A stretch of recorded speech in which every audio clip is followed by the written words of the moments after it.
힐링 가족 여러분 안녕하세요. 25년 3월 13일 미국 증시 브리핑입니다.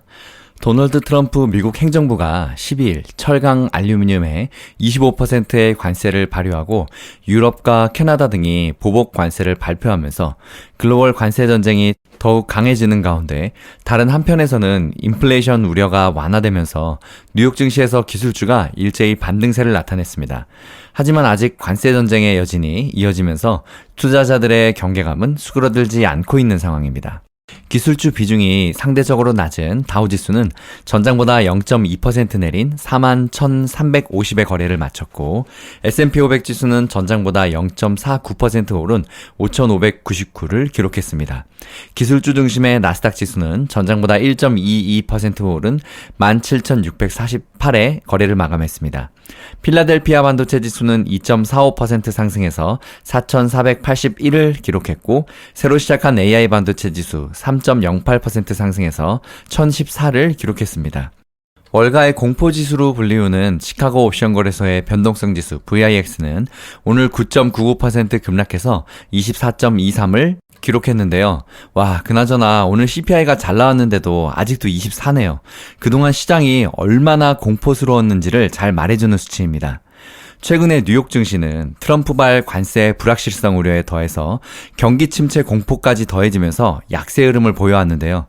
이날 발표된 미국 2월의 소비자 물가 지수 CPI가 예상치를 하회의 둔화 흐름을 보이면서 경기 침체와 물가 상승이 동시에 나타나는 스태그플레이션에 대한 우려가 완화됐습니다. 이에 따라 그간 상대적으로 낙폭이 컸던 기술주를 중심으로 저가 매수세가 유입이 됐습니다. 어젯밤에 노동부가 발표한 2월 CPI는 전월 대비 0.2% 상승했는데요. 예상보다 둔화됐다는 소식에 시장은 반색했습니다.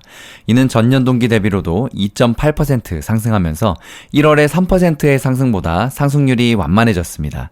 2월 근원 CPI도 전월 대비 0.2% 상승하면서 전월의 0.4% 상승 대비 둔화했습니다. 전년 동기 대비로도 3.1% 상승해서 1월의 3.3% 대비 소폭 내렸습니다. 당분간 기준금리 동결이 예상되는 미국 연방준비제도 역시 이번 CPI 둔화로 통화정책 운용에 있어서 운신의 폭을 보다 확대할 수 있게 됐다는 분석입니다. 시장에서는 그동안 물가 상승으로 페드의 금리 인하 재개 시점이 계속 늦춰질 것이라고 예상해 왔는데요. 페드는 오는 18일에서 19일 열리는 연방공개시장위원회 FOMC 정례회의를 열고 기준금리를 결정하게 됩니다. 현재 금리는 연 4.25에서 4.5%입니다.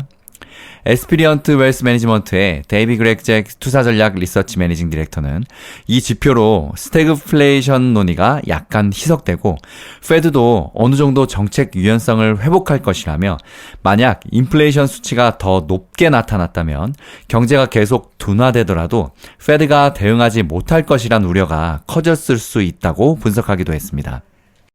트럼프 행정부의 관세 정책으로 최근 소비자 설문조사 등에 기반한 기대 인플레이션이 높아진 것과는 달리 실제로 나타난 인플레이션 지표가 다행히도 둔화세를 보인 것으로 확인되면서 투자자들의 물가 관련 우려를 덜었습니다. 트럼프발 관세 강행에 따른 경기 둔화 우려에 물가까지 상승하는 소위 스태그플레이션에 대한 공포가 그간 시장을 짓눌러 왔었는데 이날 물가 둔화 소식은 스태그플레이션에 대한 우려를 조금이나마 덜어내면서 투자 심리 개선으로 이어졌습니다. 하지만 도널드 트럼프 미국 대통령의 관세 강행 정책은 여전히 시장에 계속 부담이 되는 상황입니다.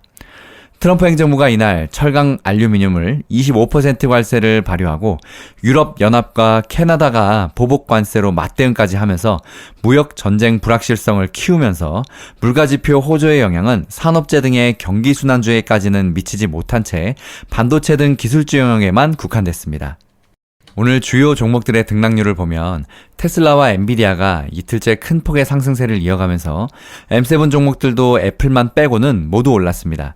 애플은 오늘 1.74% 하락한 216.98달러로 마감해서 사흘을 내리 떨어졌는데요. 시총 2위인 마이크로소프트는 0.8% 오른 383.27달러를 기록했고 엔비디아는 오늘 6.43% 급등해서 115.74달러로 다시 올라섰습니다. 미국 언론들은 오늘 엔비디아가 인텔의 미국 파운드리 시설을 운영하기 위한 합작 투자 컨소시엄에 합류할 것이라고 보도했습니다. 알파벳은 1.9% 상승한 167.11달러로 마감했고, 메타 플랫폼즈는 2.3% 급등한 619.56달러를 기록했습니다. 아마존도 1.2% 오른 198.89달러로 장을 마쳤고, 테슬라는 도널드 트럼프 미국 대통령의 전날 백악관 테슬라 광고에 힘입어서 7.6% 폭등한 248.09달러로 다시 뛰었습니다. 대만의 TSMC가 엔비디아, 브로드컴, AMD 등 미국의 팹리스 반도체 업체들과 손잡고 인텔의 파운드리 사업부문 인수에 나설 것이라는 보도가 반도체 종목들을 끌어올렸는데요.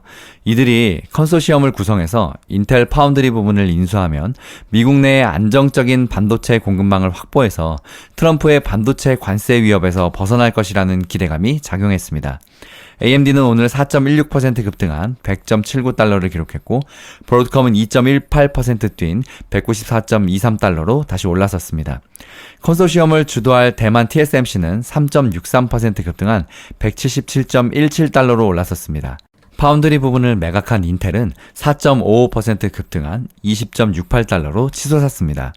또 인텔은 장 마감 후에 시간의 거래에서 13% 더 폭등해서 23.36달러로 치솟았는데요.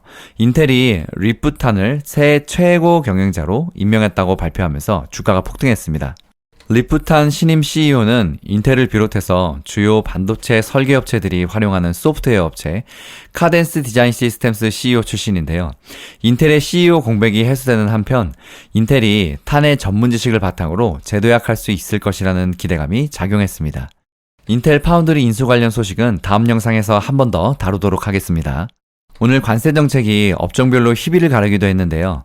오늘부터 수입 철강과 알루미늄에 25%의 관세를 물리기 시작한 가운데 철강과 알루미늄 업체들은 주가가 뛰었습니다.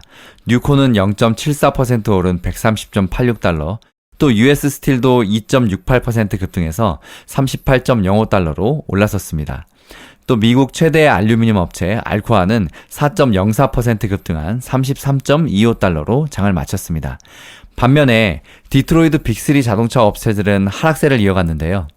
트럼프가 미국을 중심으로 멕시코와 캐나다 등 삼각으로 구성된 북미 자동차 클러스터에 관세 폭탄을 가하면서 수익성이 악화할 것이라는 우려가 높아지고 있기 때문인데요.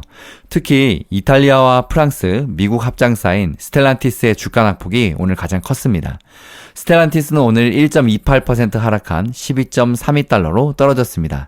올해 낙폭도 벌써 5.6%로 벌어졌습니다.